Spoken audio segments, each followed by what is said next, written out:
The cabin filter is located on the passenger side of the vehicle, behind the glove box. Open the glove box. Unhook the dampener arm.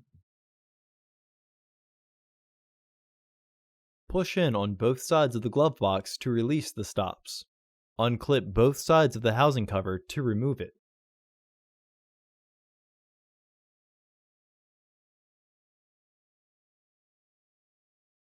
Remove the old filter from the housing and clean out any debris inside.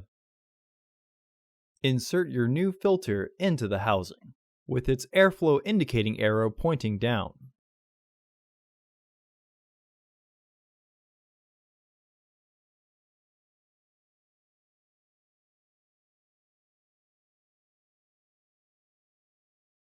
Reinstall the housing cover. Partially close the glove box to re-engage the stops. Hook the dampener arm back onto the glove box. Close the glove box.